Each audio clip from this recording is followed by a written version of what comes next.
चारों तरफ ये शोर है, बिहार में फिर जंगल राज का जोर है। जी हाँ, पिछले कुछ दिनों से लगातार ये सब कुछ सुनने को मिल रहा है कि बिहार में जंगल राज की वापसी हो गई है, जंगल राज रिटर्न्स, बिहार फिर जंगल राज की तरफ है। बीजेपी खास करके इस बात को लेकर, इस अभियान को लेकर जोर शोर से लगी है, पूरे देश को बता रही है कि बिहार में जंगल राज की वापसी हो गई है। इसके अलावा मीडिया में भी इस बात की चर्चा चल रही है कि क्या वास्तव में बिहार में जंगल राज की वापसी हो गई है। हालांकि बिहार के मुख्यमंत्री तो वही है, नीतीश कुमार, जिनको सुशासन बाबू कहा गया था। तो सवाल यह है कि नीतीश कुमार तो सुशासन बाबू हैं, तो सुशासन बाबू के शासन में भला जंगल राज कैसे हो सकता है, ये सवाल उठ रहा है। लेकिन आज मैं आपको बताऊंगा कि जंगल राज की वापसी का जो शोर है वो क्यों उठ रहा है और क्यों ये कहा जा रहा है कि बिहार में वास्तव में जंगल राज की वापसी हो चुकी है। कुल मिलाकर 5 बड़े कारण हैं बिहार में जंगल राज की वापसी के जो संकेत दे रहे हैं। पहला कारण आप जानते हैं कि नीतीश कुमार सुशासन बाबू ने बीजेपी से गठबंधन तोड़ करके उन्होंने आरजेडी के साथ गठबंधन कर लिया है। अब सवाल यह है कि आरजेडी के साथ गठबंधन करते ही ये सवाल क्यों उठा कि बिहार में जंगल राज का जोर है। तो उसका कारण आप सभी जानते हैं, मुझे इसको बहुत ज्यादा बताने की जरूरत नहीं है, लेकिन कुछ चीजें आपको याद कराने की जरूरत है। क्योंकि आरजेडी जो है वो लालू प्रसाद यादव की पार्टी है, उनके बेटे तेजस्वी यादव, तेज प्रताप यादव हैं, और लालू यादव जो है बाकायदा कई तरह के घोटाले के आरोपों में वो जेल जाते आते रहते हैं। उनके ऊपर कई मुकदमे चल रहे हैं, कई में उनके ऊपर जो है आरोप साबित हो चुके हैं। इसका मतलब है कि वो घोषित रूप से भ्रष्टाचारी उनको साबित किया जा चुका है। तो एक तो बात ये है, और उनके बेटे हैं दोनों जो इस वक्त बिहार सरकार में दोनों लोग मंत्री हैं, एक उप मुख्यमंत्री हैं, दूसरे के पास फॉरेस्ट क्लाइमेट चेंज और इसके अलावा जो है दूसरे मंत्रालय हैं। तो आरजेडी एक ऐसी पार्टी है, 90 के दशक में आपको याद होगा कि बिहार में अपहरण बहुत होते थे, और यहां तक कहा जाता है कि उन अपहरण को जो किडनैपिंग जो है, किडनैपिंग एक इंडस्ट्री थी बिहार में, बहुत बड़ी इंडस्ट्री थी, जिसमें तमाम जो डॉक्टर, पैसा कमाने वाले डॉक्टर होते थे, जिनके पास ज्यादा पैसा होता था, उद्योगपति होते थे, उनका किडनैप कर लिया जाता था, उनका अपहरण कर लिया जाता था, और जब वो एक मोटी रकम चुका देते थे उसके बाद ही उनको जो है रिहा किया जाता था। तो अपहरण इंडस्ट्री बीजेपी के माफ कीजिएगा, अपहरण इंडस्ट्री जो है आरजेडी के शासन में बहुत फल फूल रही थी।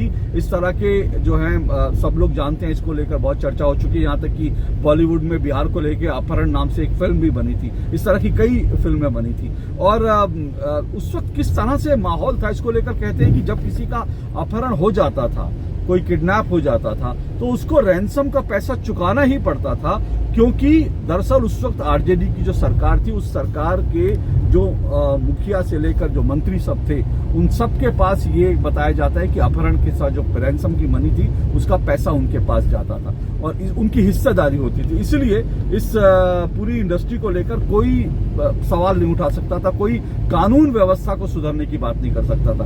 आपको यहां तक भी ये भी याद होगा, लालू यादव जी की जब दूसरी बेटी की शादी हुई थी बिहार में पटना में, तो उस वक्त ये जो है खबरें आई थी मीडिया में कि बाकायदा जितनी कारों के पटना में बड़े बड़े शोरूम थे, लालू यादव जी के साले साहब जो थे, उन्होंने जाकर उन तमाम शोरूम से जो बड़ी बड़ी जो गाड़ियां थी, जो है एग्जीक्यूटिव गाड़ियां थी, उन गाड़ियों को उठा लिया था अपने साथ। वो कई लोगों को ले गए, उन गाड़ियों को उठा लिया गया और वो गाड़ियां उठा करके लगा दी गई जो वीआईपी लोग आने थे शादी में, उनकी फेरी में लगा दी गई और किसी की हिम्मत नहीं थी। उसके बाद जो है कई जो कार कंपनियां थी, उन्होंने अपने शोरूम पटना में बंद कर दिए थे। कानून व्यवस्था ध्वस्त थी, उद्योग धंधे लगते नहीं थे।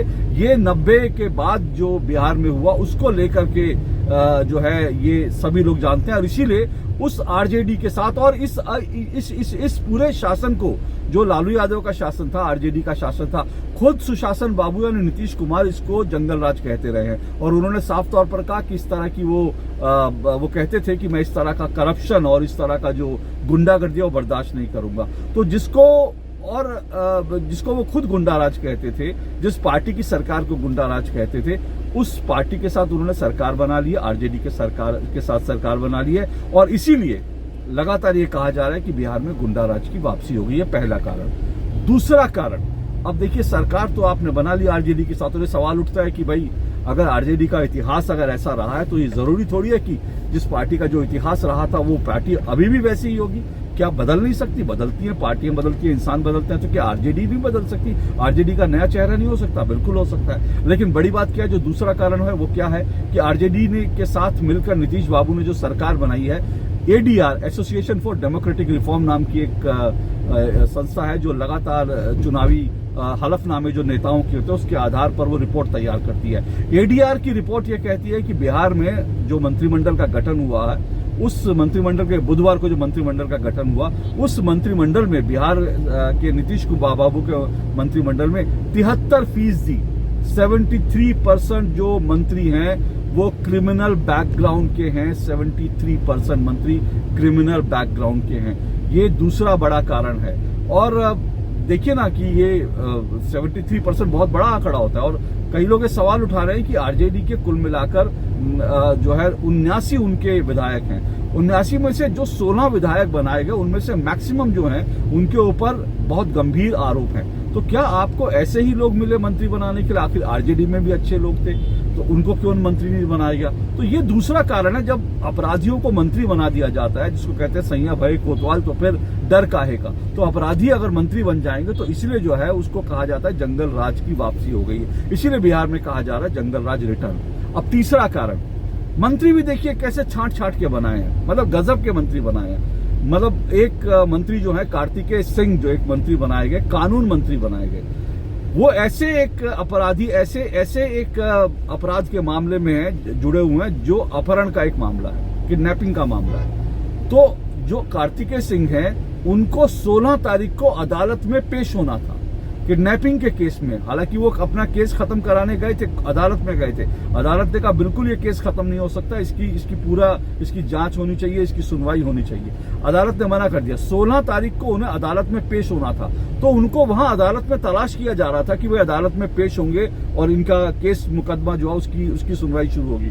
लेकिन कार्तिकेय सिंह अदालत में नहीं पेश होते, उनको वहां पर संतरी ढूंढ रहे हैं और यहां वो मंत्री बन जाते हैं।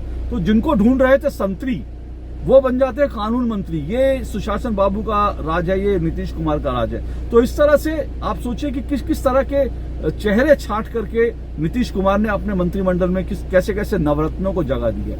तो ये जो मैंने कहा कार्तिकेय सिंह, जो जिनको तलाश हो रही थी, जिनको अदालत में पेश होना था, अदालत में पेश नहीं होते हैं और वो सीधा जाते हैं और कानून मंत्री बन जाते हैं। अब इसमें देखिए खतरनाक बात क्या है। खतरनाक बात यह, अब वो कानून मंत्री बन गए तो राज्य का जो सरकारी वकील होगा, अब कानून मंत्री का मुकदमा तो सरकारी वकील लड़ेगा ना। अब सोचिए कि जिस सरकार ने उनके खिलाफ ये कहा कि वो किडनैपिंग के मामलों में शामिल है, अब वही सरकार उसी सरकार का मंत्री जो है कार्तिकेय सिंह का मुकदमा लड़ेगा, जो सरकारी जो वकील होते हैं वो उनके लड़ेंगे।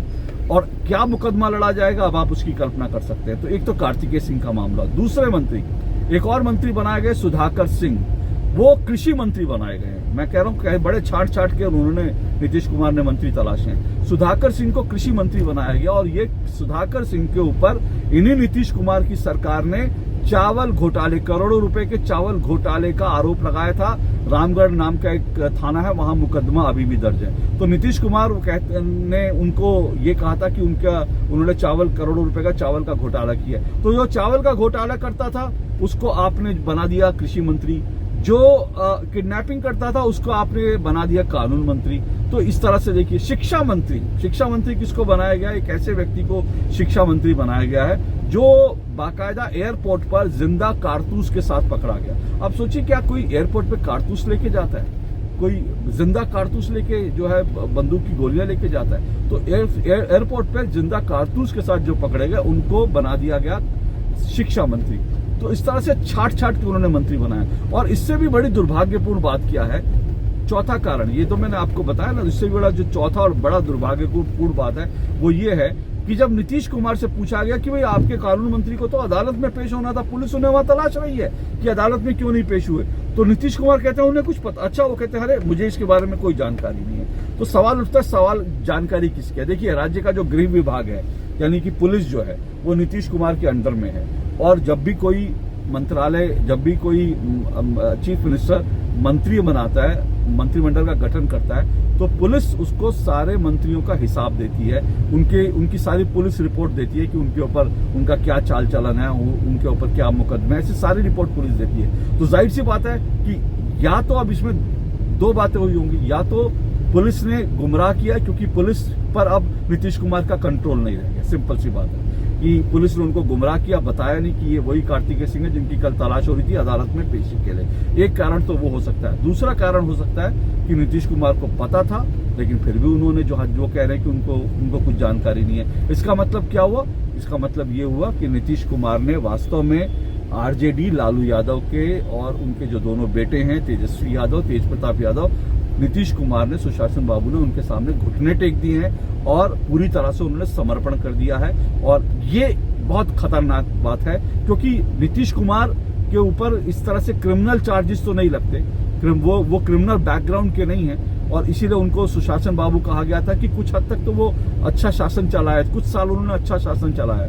लेकिन सवाल यह है कि अगर वो आरजेडी के सामने सरेंडर कर देंगे तो सवाल यह है कि फिर जो है सुशासन बाबू कैसे होंगे, फिर बिहार में जंगल राज की वापसी की लोग बात करेंगे।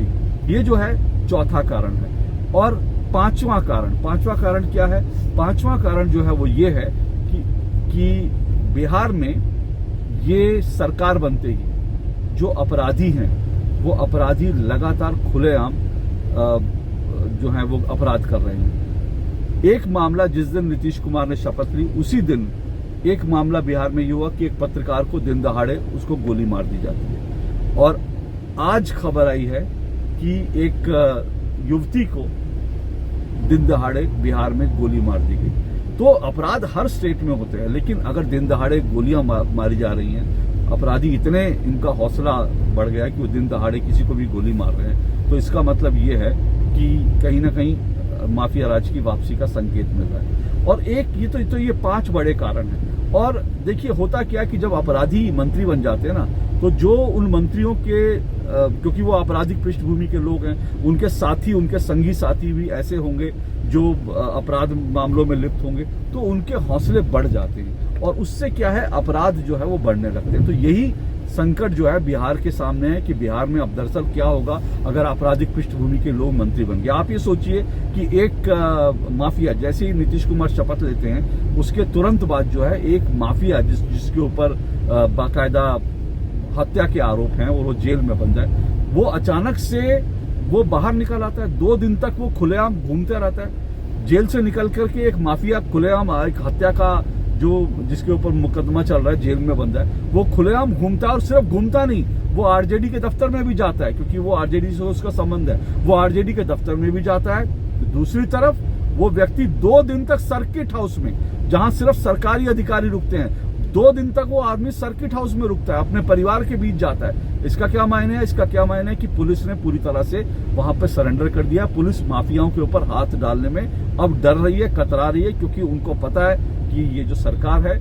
इस सरकार से उन्हें प्रश्रय मिल रहा है। तो ये चीजें बिहार में अब खुलकर हो रही हैं और इसीलिए लोग ये आरोप लगा रहे हैं, लोग ये कह रहे हैं, लोग ये सवाल उठा रहे हैं कि बिहार में जंगल राज की वापसी हो गई है। तो अब बिहार में क्या होगा ये आने वाले दिनों में तय होगा, लेकिन बिहार के लोग वास्तव में ये सवाल उठ रहे हैं कि अगर इस तरह की चीजें हो रही हैं तो क्या बिहार में वास्तव में डर और खौफ का माहौल जो है वो बन गया है। आज के लिए इतना ही, आपसे फिर मुलाकात होगी, फिलहाल इजाजत दीजिए, नमस्कार।